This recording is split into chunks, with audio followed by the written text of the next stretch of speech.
I was at UC Davis and I was a beer drinking football player. And I kind of explored my career as an environmental scientist and realized that's not where I wanted to go.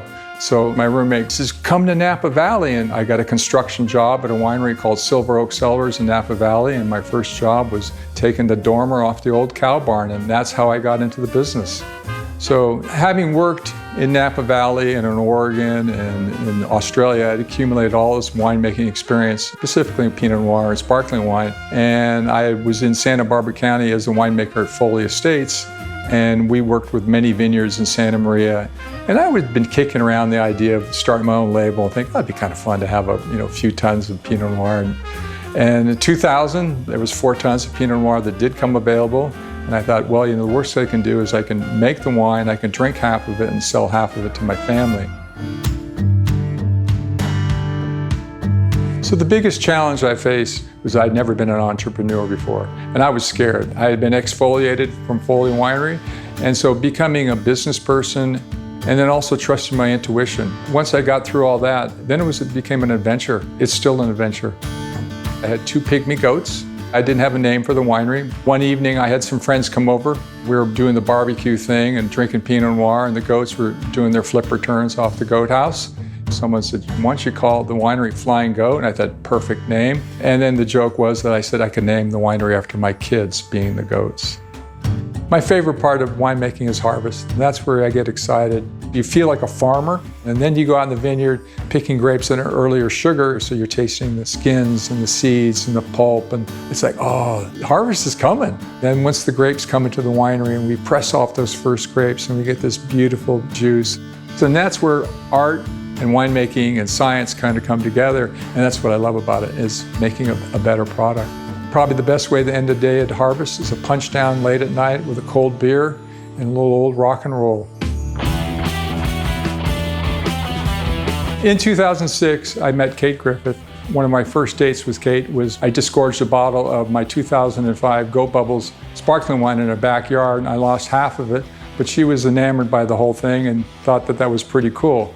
As we were dating, I was growing my company, and Kate provided insight on many things regarding marketing and sales. And then when we got married in 2010, she became a partner in the business. I can't imagine running the business without her. Thank you, Kate.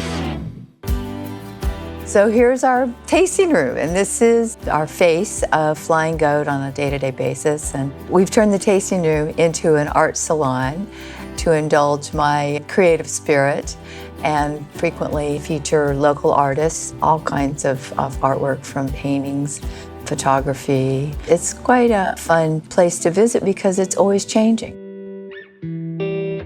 So as I source fruit here from the Santa Rita Hills, I'm looking for other wineries that have been here, and I'm looking for wines that are going to suit our needs at Flying Goat Cellars. So for example, Rio Vista, farmed by the Thorne family, and there's a couple wineries, Ken Brown and Brewer Clifton, that source from here. I felt comfortable, the wines they make. And then Rancho Santa Rosa, I was a winemaker there for many years, and for me it was easy to just walk around and find the best block that would make Pinot Noir for me there.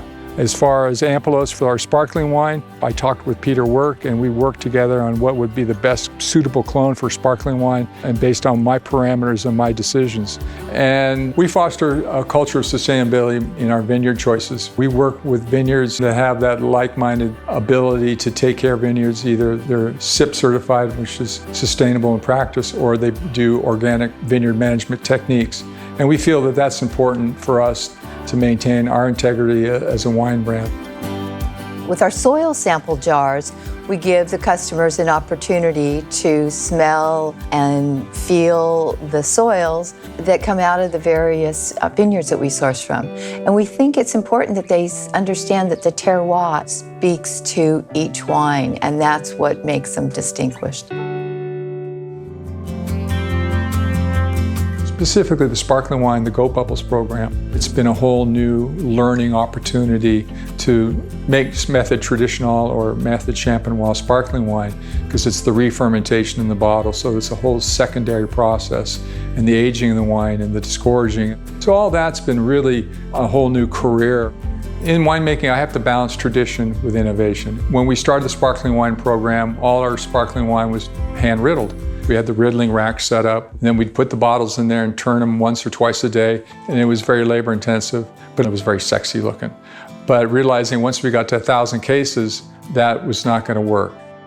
So we bought the gyro palette. This is the automated riddling machine. So the bottles start out horizontal, and after 3 days, they end up vertical, and it comes out clean. You know, went from 3 weeks to 3 days. Tradition, innovation. Our most popular wines is the Goat Bubbles Rosé in the tasting room and in the wholesale market. In 2024, Norm released Pinot Meunier Goat Bubbles, and we already had planned on the pink packaging when the Barbie movie came out. So everybody dubbed it the Barbie Bubbles. What sets us apart from everybody in the area is that we offer 6 expressions of sparkling wine. Customers love it. A lot of people come seeking us out because we are so specialized in that area. Norm is the OG Old Goat of sparkling wine in Santa Barbara County, and I'm very proud of him for that. It was a big leap of faith to take on that program, and now everybody wants to emulate him and has some version of a sparkling wine. We offer older vintages of Pinot Noir. For us, that's kind of a unique experience for our customer, and it gives a kind of an educational opportunity to try something different with a little bit of age. Norm's wines represent Santa Maria Valley and Santa Rita Hills appellations, and it's fun because in the lineup of our tastings, customers can actually experience how distinct those two appellations are. We just released a Pinot Meunier, Pinot Noir special cuvee for our 25th anniversary. It was kind of a chance to put the blend together, and it turned out superb.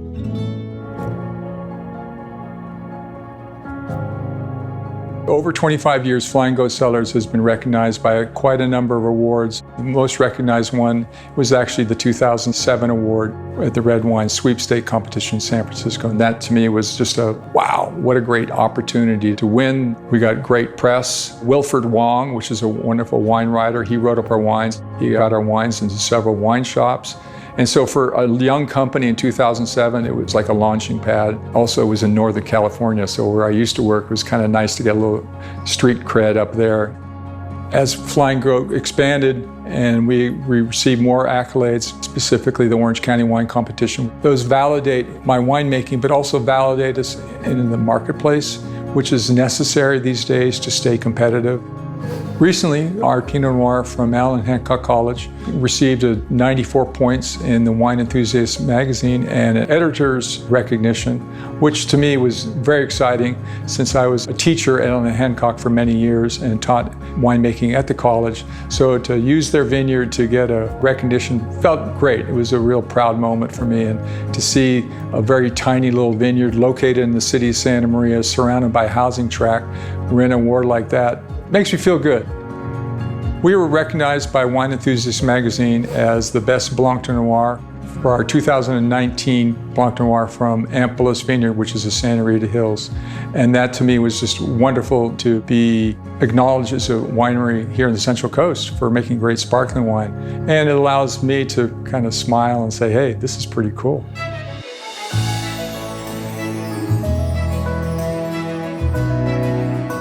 Back in 2004, I became a member of the Santa Rita Hills Wine Alliance here in the Santa Rita Hills, and it was a group that promotes the AVA, promotes wineries, and does a lot of PR for the area. And just recently, I was nominated Vintner of the Year for 2025. And for me, that's a great honor and a great privilege to represent this area. There's been some great winemakers before me. So to follow in their footsteps, I feel very proud and feel very lucky to be a part of this group.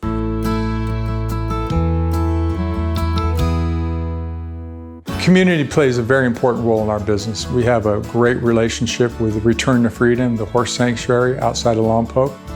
And we have a 2021 Pinot Noir from Rio Vista Vineyard, which we blended for the Return to Freedom, and it's got a picture of Spirit, the horse on it from the Disney movie, which is the featured horse at Return to Freedom. And 40% of the proceeds from sales go back to Return to Freedom. And we are beekeepers. We are members of the Lompoc Valley Beekeepers Association. This is a good barrel here. Ooh, active little buggers. And we do bee meetings once a month at our tasting room, and it's a lively group of bee enthusiasts. It's a great place to hang out and catch a buzz. We have amazing wine club members, and as a matter of fact, some of them are even relocating to live in Lompoc and be our neighbors, and many of them are then becoming close personal friends that we get to see on a regular basis. So it's really special. Flying Goat Cellars has been around 25 years. I think it could stay around for another 25 years. We have a great brand recognition, and this brand could continue to grow and prosper and be quite successful.